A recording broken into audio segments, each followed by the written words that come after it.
Olá, espectadores, tudo bem? Eu sou João Vitor, presidente da Liga de Genética e Biotecnologia. Hoje eu estou aqui com 3 membros da Liga, o Pedro, o Eduardo e o Carlos Eduardo. A gente veio discutir, conversar um pouco com o professor Daniel Machado, professor queridíssimo aqui da FOA, conhecido, carismático, um cara muito bom. E vamos conversar sobre marcadores moleculares hoje. Bom, hoje eu não vou estar aqui, vou deixar os 3 membros à vontade. Professor, pode vir, por favor. Boa, vamos lá. Obrigado, valeu. Boa Tarde, tarde, boa tarde, tarde, tudo bom? Vamos lá. E aí, meus amigos? E aí, Tudo certo? professor? E aí, tudo bem? Mais uma Graças a honra Deus, ter senhor. você aqui. Prazer Honra é enorme, imensa. prazer é todo meu, cara. Uma honra imensa estar aqui debatendo com você, terapias moleculares. Professor, então vamos começar o primeiro assunto? Vambora. Vamos. Professor, então, eu queria saber qual é a importância de marcadores moleculares no tratamento de doenças genéticas, por exemplo. Perfeito. Eu acho importante a gente talvez iniciar esse papo falando um pouco de conceitos básicos de marcadores. Por exemplo, o que é o marcador e como que eles surgiram, porque Sim, isso é um tema sim. muito novo, né, cara? Muito novo.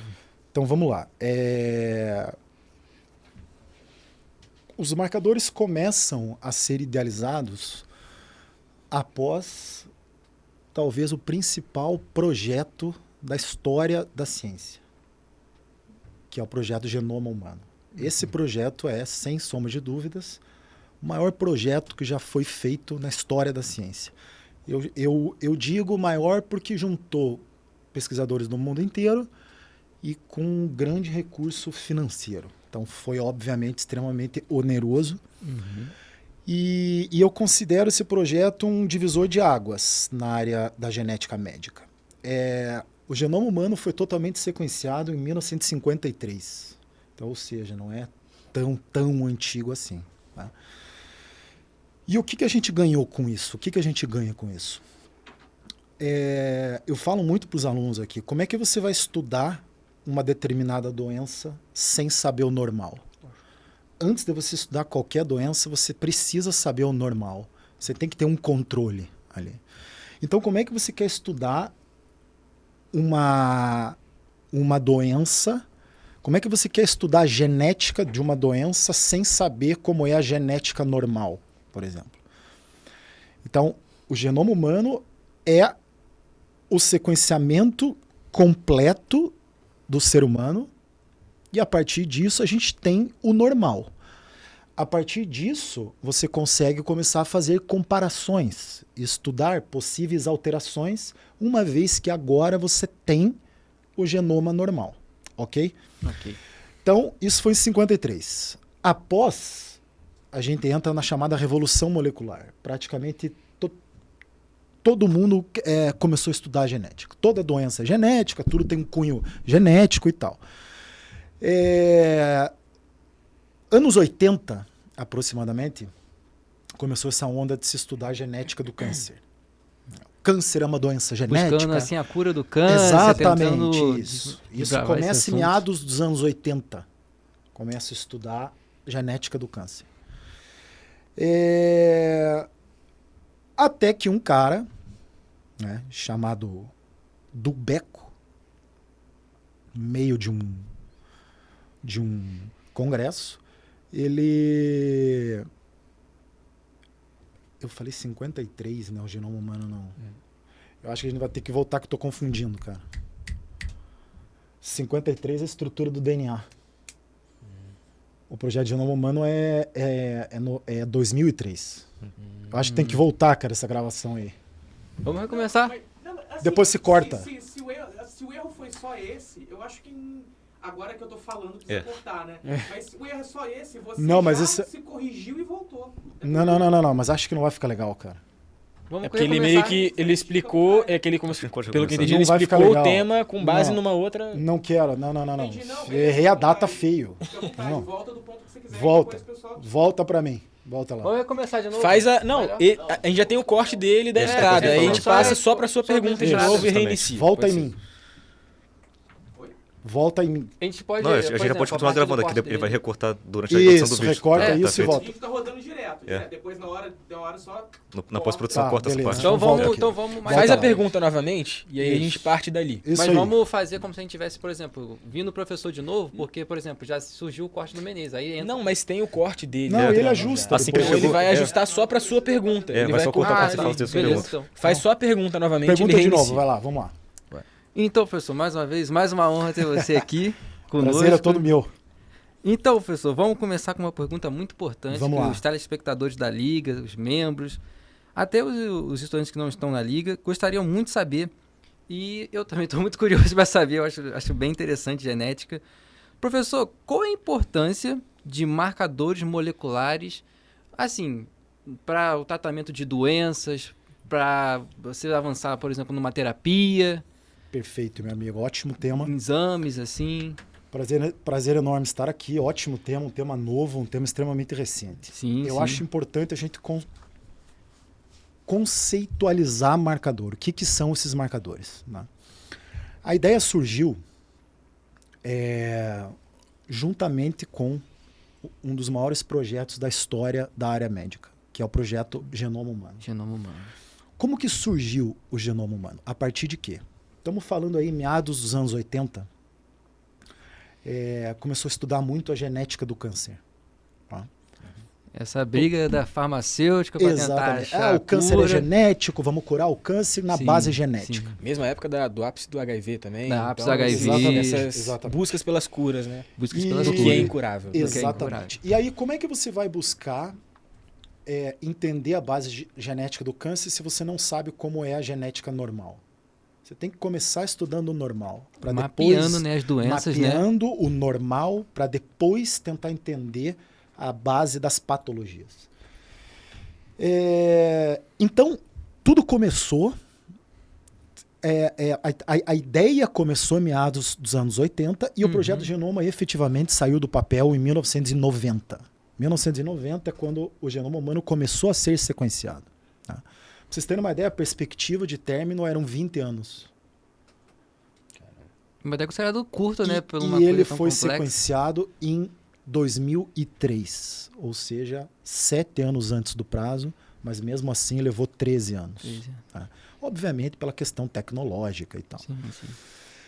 Após o genoma humano, o que vocês acham que a comunidade ganha? O que as pessoas ganham? O que a sociedade ganha? O que o médico ganha? O que o paciente ganha após o genoma humano ser sequenciado? Eu acho que melhoram no tratamento e maior eficácia. Antes E- de chegar em tratamento, o que a gente ganha é descobrir possíveis mutações. Isso. Descobrir possíveis mutações. Por quê? Porque agora a gente tem o normal. Sim. E aí agora você pode comparar. Então, um exemplo, eu faço um estudo com 200 pacientes com câncer de mama. Vamos supor. Uhum.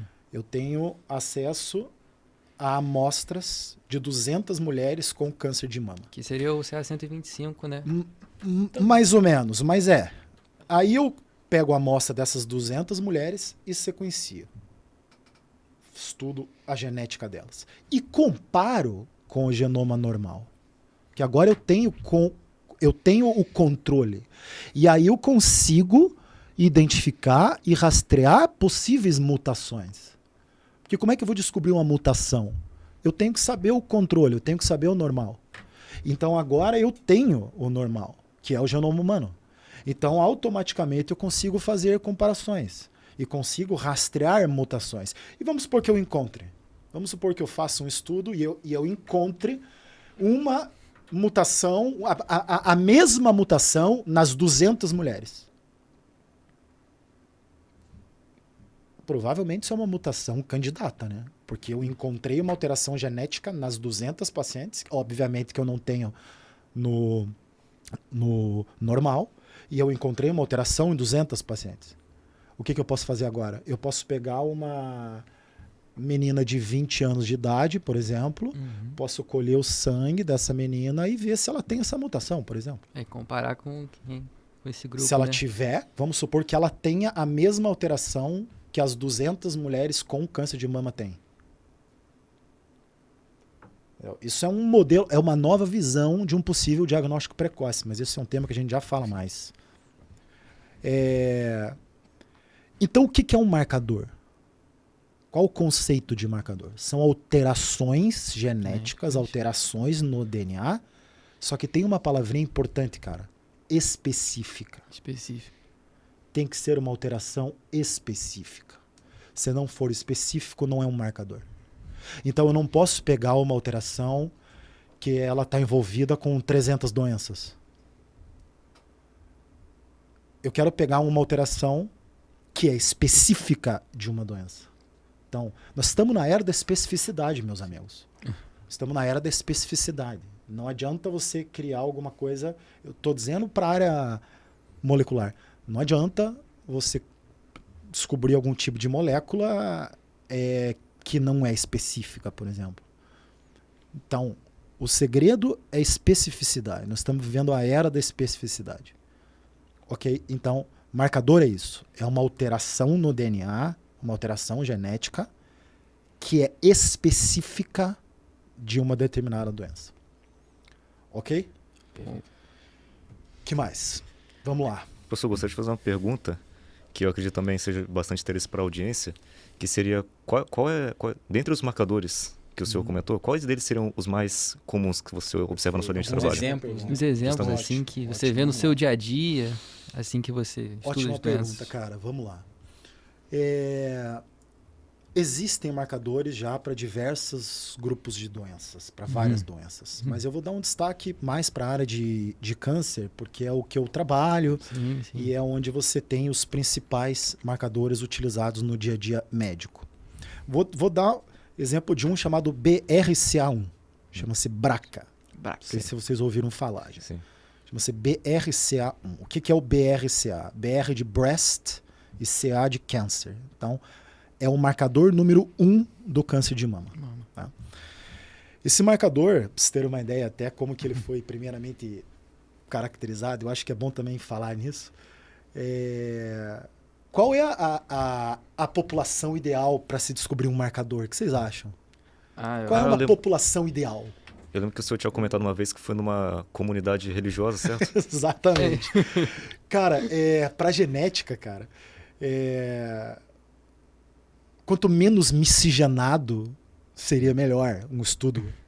Né? Se você pegar uma população que é pouco miscigenada, progeneticista é uma mina de ouro. Tá? Então você tem uma comunidade que é dos Mormons, de uma igreja, Mormons, que eles têm uma característica que são famílias numerosas, só se casam entre eles, as várias gerações e tem vários filhos. E aí descobriu-se que tinha muita mulher mormon com câncer de mama. Eita. Tinha grande parcela da população com câncer de mama dentro dos mormons. Cara, só pode ser genético, né? Como é que você tem tanto caso de câncer numa população fechada que só se casa entre eles? Então, você tá louco, cara. Pode ter algum componente genético aqui. E aí sim... e outra coisa, os mormons têm uma biblioteca central que todo mormon que morre tem seus dados arquivados, tipo causa de morte e tal. Até dados, assim, genéticos. Então, é uma mina de ouro pro geneticista. Tá? E aí sim, começaram a fazer o quê? Começaram a pegar amostras dessas mulheres mormons com câncer de mama e começaram a sequenciar elas. Começaram a ver. E aí chegaram em uma mutação chamada BRCA, que é o BRCA1, que é um marcador. Então, o que é o BRCA? É uma alteração genética específica do câncer de mama. Ok? Obviamente que esse teste foi patenteado, né, e tal, beleza. E agora ele é feito rotineiramente. Mas qual situação médica esse teste é feito? Por exemplo, vamos lá. Câncer de mama afeta mulheres normalmente após os 35 anos. Ok? Ok. Então, depois dos 35 anos é normalmente onde o câncer de mama é diagnosticado. Só que você acha que quando que a doença começou? Você acha que começou ontem? Eu acho que começou a partir do nascimento através dos genes, possivelmente Exatamente. da mãe. Cara, do pai. veja... Exato, cara. Até você ter, por exemplo, o surgimento de uma primeira mutação até o câncer ser detectado, são anos. São anos. São anos. E deveria ser rastreado desde o nascimento. E se você pelos partir do pais. princípio que o BRCA é uma mutação germinativa, que é uma mutação que a mãe passou, né? Se você pegar um cunho hereditário, o paciente já tem aquela mutação desde que nasceu. Sim. Então, com Então, certeza. você pega, por exemplo, uma menina hoje de 20 anos, 22 anos, com parente de primeiro grau com câncer de mama. Por exemplo, a mãe dela teve câncer e a avó dela teve câncer. Hoje ela tem 20 anos. Falei para você que quando que o câncer vai ser detectado, ou pode ser, após os 35. Hoje ela tem 20. Se essa menina faz o teste do BRCA e dá positivo, se ela tiver, por exemplo, significa o quê? Significa que quando ela fizer 35 anos de idade, ela tem uma probabilidade de ter câncer de 99%. Porque ela carrega a mutação germinativa. E aí você, como médico, faz o quê? Você começa a tratar a mulher agora. Isso é medicina preventiva. E eu não estou falando, vejam bem, eu não estou falando de um diagnóstico precoce, porque eu estou falando de você começar o tratamento antes da doença se manifestar. Que é o que a Angelina Jolie fez. Acho que todo mundo que está ouvindo a gente aqui já ouviu falar na história dela. Sim. A Angelina Jolie foi importante, cara, na área da oncologia. Claro que o teste existia antes dela, mas ela Foi divulgou, pioneira, né? ela Pioneira. divulgou para o mundo inteiro, cara. Muita gente ficou sabendo desse teste por causa dela. E isso motivou até muitas famílias até Exato. quererem descobrir sobre, Ela, por né? exemplo, tem um histórico familiar que não é bom, parentes com câncer, dela, né? Uhum. Ela fez o BRCA quando tinha 20 e poucos anos, positivo. Caramba. Daí o que ela fez? Começou Qual a- o modelo de tratamento hoje? Ela fez uma dupla mastectomia preventiva. Ela tirou as mamas. Agora pensem comigo, olha, cara, pensem comigo. É uma coisa que na época assustou, né? Porque se você analisar bem, o que ela fez? Ela retirou as mamas normais. Ela não tinha doença ainda, ela tinha uma mutação. Sim. A mama dela naquele momento estava normal. Então ela tirou ambas as mamas, teoricamente sem ter câncer, né? Tava esperando só chegar na idade pra Exatamente, manifestar. exatamente, Tá mas- manifestado ainda. Exatamente. Ela tinha uma mutação germinativa. E ela acreditou na ciência. E foi numa época, cara, que a pesquisa estava meio no começo. Hoje a gente já sabe muito bem o papel do BRCA, já é caracterizado. Inclusive tem o BRCA2 já. tem o BRCA2, BRCA1 e o BRCA2. sim. Então hoje está muito mais certo, mas na época dela não era tão certo assim. E ela mesmo assim, como a gente disse, comprou o barulho da ciência, fez o exame, positivou e fez uma dupla mastectomia preventiva. Mastectomia. Entendeu? Então, isso é um exemplo de um baita de um marcador, que é o BRCA. Então, hoje aqui no Brasil, você faz o BRCA. Para quem que é indicado o BRCA, falei aqui. Meninas, ali por volta dos seus 20 e poucos anos, Histórico familiar. histórico Histórico familiar. familiar. Histórico familiar. Então, essa menina é indicada. Ela pode fazer um teste aí, né? Faz o teste, que é uma técnica fácil, que é por PCR. Faz o teste, positivou, a probabilidade dela ter câncer de mama e ovário, porque pega o ovário também, 99%. Então, esse é um exemplo que eu queria falar, que é o exemplo do BRCA, que eu acho que é o exemplo que você perguntou, o exemplo mais clássico. Tá? Mas você tem marcadores, por exemplo, que não pegam 99%, mas pega 90%. Professor, uma dúvida. O BRCA2 seria a evolução do BRCA1? É a continuação, já é uma Continuação, variante. né? Isso, exatamente.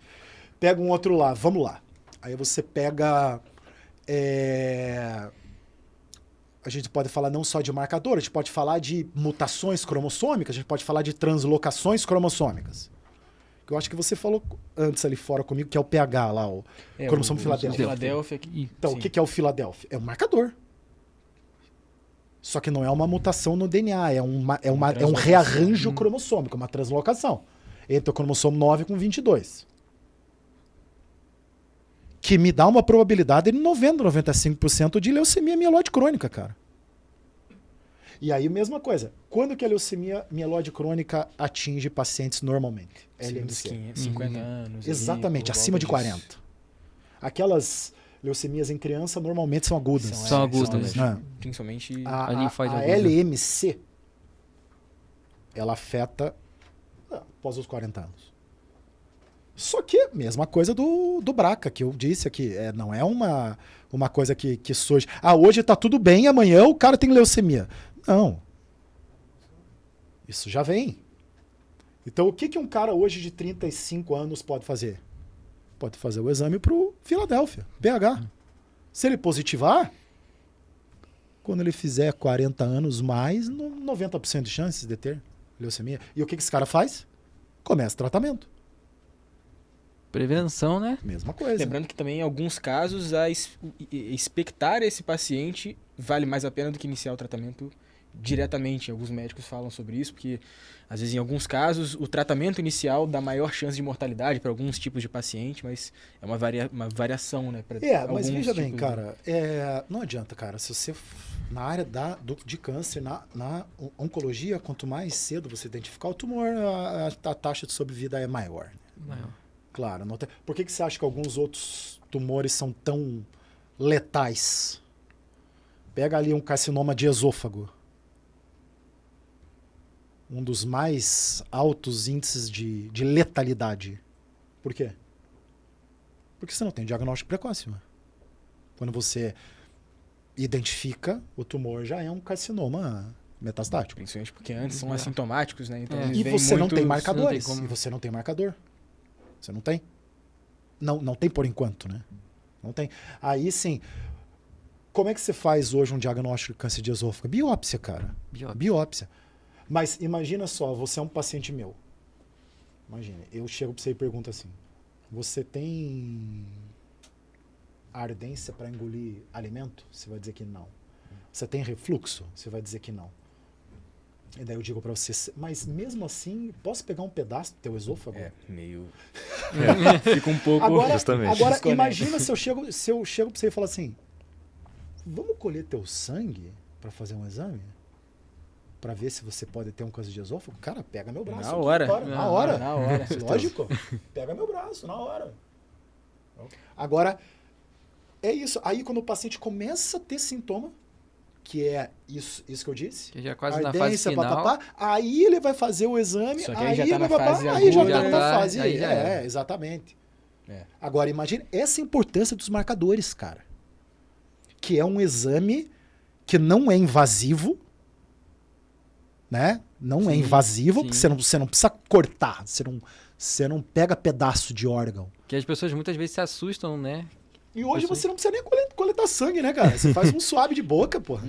Você faz um swab de boca, extrai DNA e faz o teste, pô. Até os mapeamentos genéticos de Mapeamento várias... genético. Né? Mesma coisa.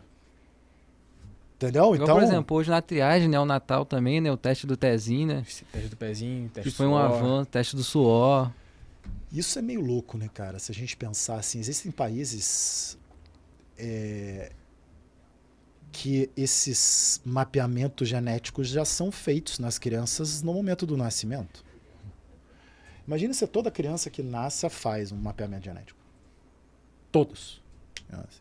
Ela sai da maternidade com o genoma num arquivo de computador. Então ela já sabe desde daquele momento as várias mutações que ela pode vir a ter. Não sei se vocês querem entrar em mérito ético aqui. Talvez seja um papo para um outro dia. Mas eu já solto uma sementinha para vocês irem pensando. Imagina se todo mundo faz isso aí. Quem vai ter acesso a isso aí? Isso aí vai ser só do paciente ou isso é público? Para virar um dado, né? Assim, né? Por exemplo, eu sou dono de uma empresa. A empresa é minha. Eu vou contratar você, eu quero ver teu genoma. E aí? Não sei. Até que ponto isso é... Se eu posso pedir para ver, eu não posso pedir para ver. Entendeu? Você entra num campo perigoso ao mesmo tempo. Vai ter que ter legislação para isso. Do HIV, por exemplo. Imagina se o cara é dono de uma seguradora de vida. Imagina, eu sou dono de uma seguradora de vida. Você é um cara que trabalha certinho e fez comigo aí o teu seguro de vida. Ele chega do nada, novo, com essa idade dele, investe tudo que ele tem para um seguro de vida. Por que esse cara fez isso? Provavelmente ele fez um mapeamento genético, tá cheio de mutação, acha que vai morrer logo, e fez. E como é que eu faço, que eu sou dono da empresa? Eu vou ter que ver o genoma dele, cara. Até, não é para taxar ele, mas é para eu... Tem uma noção. Para eu ter uma noção e guardar uma grana aqui para eu não ir à falência, pô. Sem dúvida. Eu vou ter que ver. Vou ter que ver o genoma dele. Então, isso é um problema que a gente vai ter ainda, cara. Eu acho que essa parte ética da coisa. Sem falar no diagnóstico genético pré-implantacional, que é a técnica que é feita aqui no Brasil também. Presta atenção no nome. Diagnóstico genético pré-implantacional. O que é isso? A mulher está grávida. Tá, o casal lá, a mulher está grávida.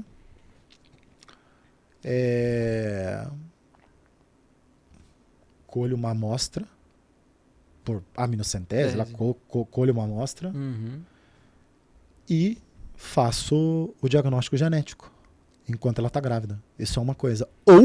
Ou faço isso antes da fertilização in vitro.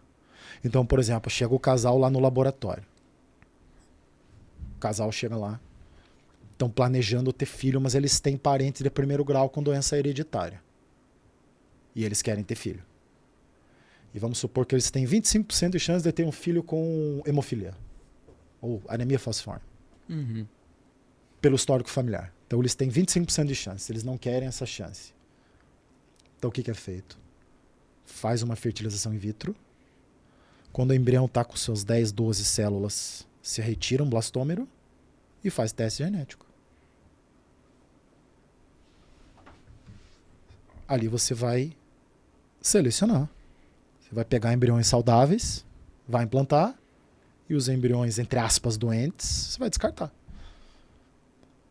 Eu sei que isso é um tema polêmico, vocês que estão vendo concordem com isso ou não, eu só estou dizendo que isso é feito, cara. Entendeu? Eu não estou pedindo... Um editor genético, né? Eu não estou pedindo, assim, eu não estou dando a minha opinião se eu sou a favor ou contra também. Claro. Eu estou contando para vocês um método, uma metodologia. Querendo ou não, é utilizado. Então... Pois é. Agora, eu acho, no fundo, cara, que isso aí, se for utilizado para fins patológicos, de repente, a maioria que está ouvindo a gente vai concordar.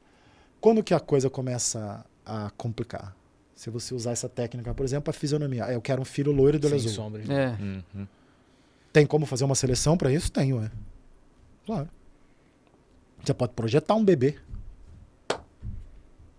Aí imagina se você chega para a sociedade e fala isso aí. Provavelmente vão ser Vai contra. cair. Provavelmente vão ser. É muito diferente você tratar de uma fisionomia do que você tratar de uma patologia. Eu não quero ter um filho com anemia falciforme. Eu não quero ter um filho com fibrose cística. Sim. Do que, eu quero ter um filho loirinho assim, assado. Aí eu acho que a coisa começa Completamente de rumos diferentes, né? Pois é, por isso que é perigoso, né, cara? Sim. Isso vai ao encontro, se a gente continuar nossa linha de raciocínio, que a gente definiu ali os marcadores, a gente falou da importância, a gente falou dos exemplos. Agora, o que vem depois? Onde é utilizado, né? Onde nós vamos mirar nisso, né? Na prática clínica. Então, e ao mesmo tempo, vocês que serão futuros médicos daqui a alguns anos, cara, vejam, não sei para que área vocês vão, mas inevitavelmente você vai se deparar com um teste genético, cara. Claro. Inevitavelmente. É a área de neuro, tem a área de cardio, tem a área de... Tem gastro, tem dermato, gineco, tem. Então, se acostume, cara. Você vai se deparar com um teste genético. Não tenha dúvida. E cada vez mais as pessoas vão fazer. E cada vez mais você vai ter, quanto mais as pessoas começarem a fazer, provavelmente vai ficar mais barato, né? Vai cair no uso, vai popularizar. Isso assim espero. E vai. Então, independente da especialidade que vocês forem seguir, cara, você vai ter isso. E aí, se você pegar na oncologia, o primeiro benefício, acho que ficou claro para todos, que é o diagnóstico precoce. Acho que a gente já deu exemplo aqui. Sem dúvida. Então, o cara lá, a menina tem lá seus 20 anos, faz o teste para saber se vai ter câncer de mama aos 35 ou não. Isso é um ponto. Então, esse é o ponto diagnóstico precoce. Outro ponto é o quê? Se eu tenho esse marcador, que é uma mutação, e ele é específico, por que eu não posso bloquear? Por que eu não posso ter um fármaco, um novo fármaco que bloqueia essa mutação? Por Esse exemplo? conhecimento, então, induziria a farmácia a evoluir Exato, também. cara, Então, exato. era isso que eu ia perguntar, né? Das importâncias. A gente sabe da prevenção e do diagnóstico precoce para a gente iniciar um tratamento mais imediato, Exato. mas também tem esse lado da farmácia, né? Da evolução da medicina a partir desse conhecimento, né? Que é a área da farmaco chamada farmacogenômica. Então, o que é a farmacogenômica? Um dos braços, porque é um mundo, né? Mas um sem dos sombra de braços é o quê? Terapias-alvo. Terapias-alvo. O que é uma terapia-alvo? O que significa isso? Terapia-alvo. Específica para uma doença. Mais uma vez, você usou o termo específico. A gente iniciou a nossa fala de hoje usando o termo específico, você acabou de usar o termo específico com razão. Você está certo. Isso é uma terapia-alvo. Tu tem um alvo. Por quê? Mais uma vez, puxando para a área de câncer. Qual o problema da quimioterapia? Efeitos São adversos. efeitos adversos. Então, é a falta de especificidade. Sem Não é? sombra- Sim, sim. O sem sombra de quimioterápico, dúvida. na Pensando verdade, dessa forma, o quimioterápico, ele não tem alvo. Ele destrói Ele as destrói todas células as células tumorais e destrói a dependente. célula normal também. Isso, Dependente. exato. Agora, o que é uma terapia-alvo? Eu tenho uma mutação que é específica, aí eu vou construir um medicamento que Na vai base agir dela. na mutação. Sem Especificamente. afetar algo de fora, sem Sem afetar o que é afetar, saudável, por exato. exemplo, sem criar novas. Sem afetar a célula normal. Tem que causar distúrbios assim no corpo todo, né? Exatamente. Só na base. Ele vai legal. no alvo. Por exemplo. E existe isso, claro. Já temos alguns exemplos. Todos os fármacos, é bom para que vocês saibam, todos esses novos fármacos que têm a terminação MAB. MAB. Trastuzumab, bevacizumab. Tudo que tiver MAB significa monoclonal antibody, que são anticorpos monoclonais. Então, o que faz esses fármacos? Eles fazem o quê? Eles agem em cima de mutação. Chave fechadura, cara. Então, seria a continuação ou a segunda importância dos marcadores. A primeira importância de marcador é no diagnóstico precoce e a segunda importância é o surgimento de terapias-alvo. Porque aí você vai ganhar, e eu volto a usar o mesmo termo que nós estamos usando bastante, especificidade. Mais uma vez. Você tem um fármaco que age no alvo e não age em células normais. Que é mais uma vez o que a gente falou aqui, é o grande problema da quimioterapia. Então, cara, sim, é o mundo. É o mundo. Não é à toa que a gente está chamando esse século de século do DNA. Século do DNA. É onde a gente vai colher os frutos. Entendam isso. É onde a gente vai colher os frutos, cara. Porque o genoma humano, você acha que terminou? Você acha que é o fim? Pelo contrário. Pelo contrário. Muito ainda. Pelo contrário. Até brinco, né? É o começo do fim. É o começo do fim. Por quê? Porque você terminou de sequenciar, beleza, mas agora que pode vir os benefícios. Os benefícios vêm agora. Por quê? Mais uma vez, porque agora nós sabemos como é o normal. Agora a gente tem como comparar. E isso vai para várias áreas. Por exemplo, eu tenho um projeto lá no Rio de Janeiro com medicina esportiva. Legal. Sabe como que é? Por exemplo, a gente escolhe a amostra de atleta de vôlei. Vou dar um exemplo de um grupo de atletas que a gente escolheu a amostra lá. Então tem atletas de vôlei. Isso a gente faz lá na UERJ, lá no Eu, junto com a professora Jamila, que trabalha comigo lá no Rio de Janeiro, no LAPESF, Laboratório de Pesquisa em Ciências Farmacêuticas. Então a gente tem um projeto lá com atletas de vôlei. Para quê, por exemplo? Vamos lá. Sabe quando que um atleta se contunde mais? Em treinamento. Você acha que o atleta se contunde mais em competição? Não.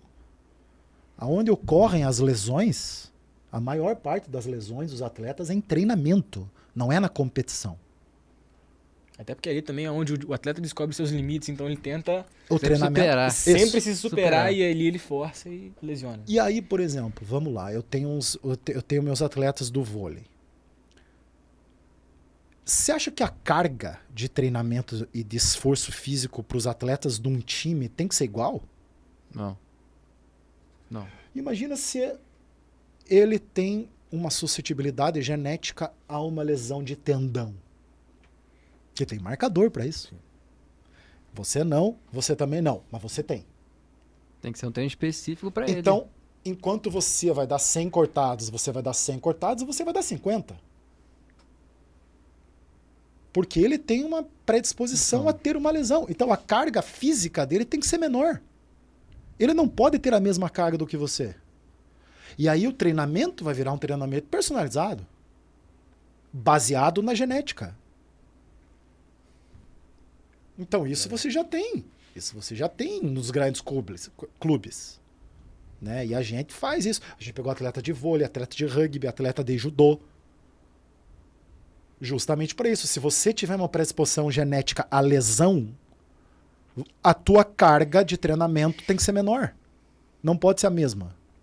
Porque senão você vai se machucar. E tem que fazer também, acho que, pelo que eu revi matérias, assim, em site de esportes, também tem que ter exercícios, né, de fortalecimento para o grupo muscular, além desse exercício Exato. Para coletivo. superar o que é a predisposição genética Sim, com sim. a fortalecimento, isso, né? pela questão ambiental. Tudo que nós estamos falando aqui, meus amigos, são doenças, são problemas multifatoriais. Sem sombra de É dúvida. bom que fique claro aqui também. Que são os casos mais complicados, né? Se você pegar as doenças que a gente falou agora, que a gente deu um exemplo, hemofilia, fibrose cística e tal, são doenças hereditárias. Você como médico, você trabalha com proporção exata aqui. Então você sabe que o casal tem 50% de chances, ou o casal tem 25% de chances. Agora, como é que você vai dizer isso num câncer, por exemplo, que envolve questão genética e ambiental? Então, Tem um componente genético, mas tem um componente ambiental também. Quer ver outro exemplo que me vem na cabeça agora aqui? Nutrigenômica.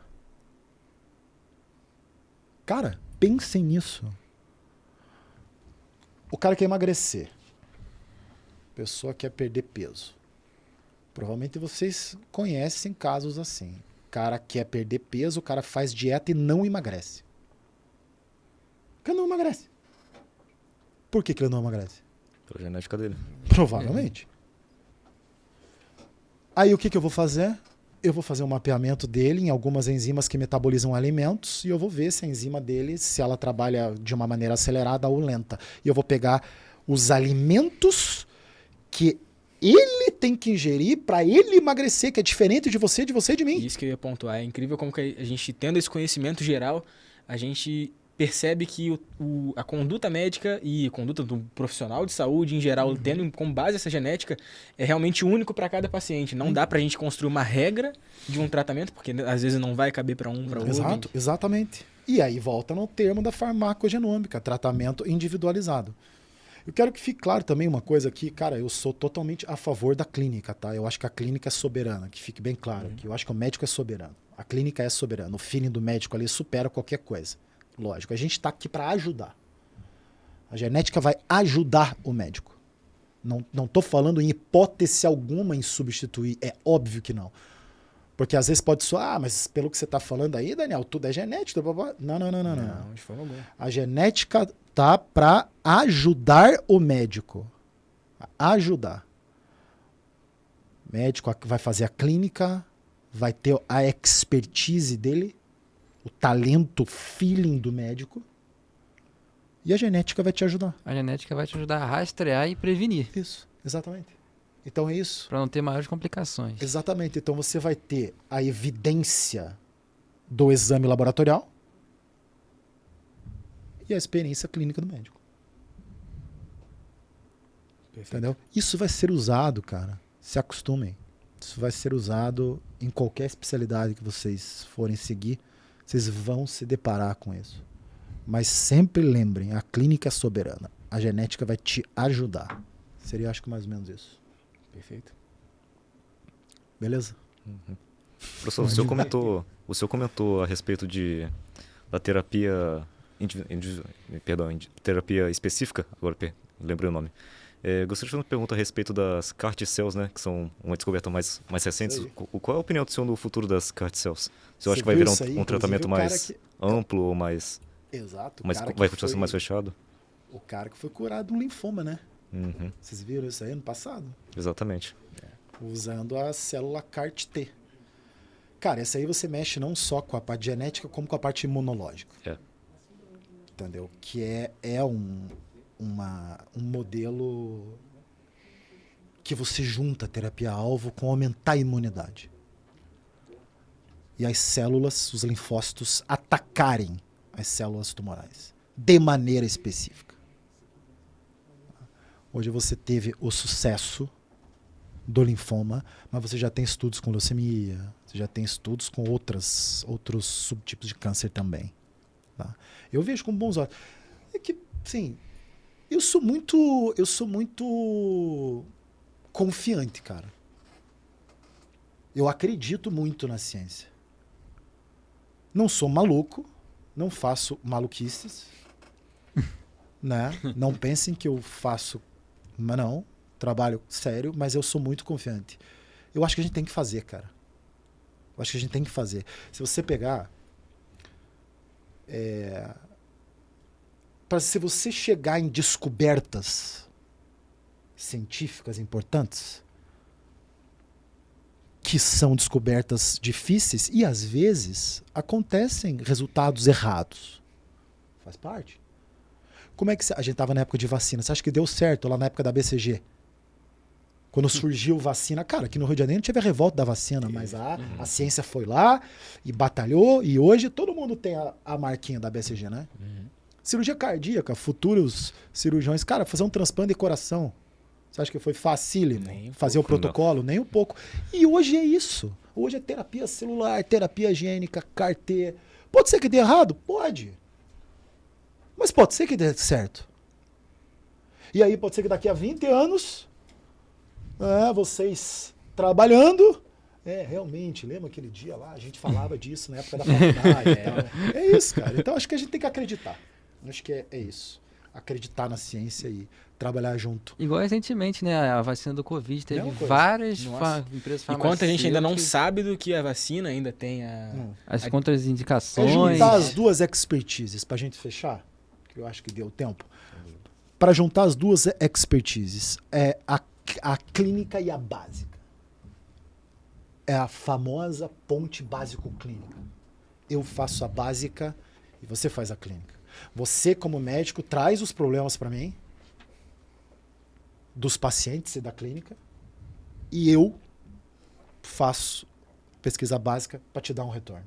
Sempre pensando em quê? No benefício do paciente. Eu acho que é isso, meus amigos. Perfeito. Rendeu bem. Queria mais uma vez, em nome da LAGEV, agradecer o mestre da genética, o nosso professor Daniel. Valeu, galera. Pelo podcast. Uma baita aula cultural, uma baita aula de genética. Mais uma vez, muito obrigado, viu, professor Daniel? Galera. Agradecer também o Eduardo pela presença, agradecer também o Pedro, nosso presidente João Vitor. E é isso, galera. Espero que tenham gostado, viu? Estou sempre à disposição. Um abraço. Abração.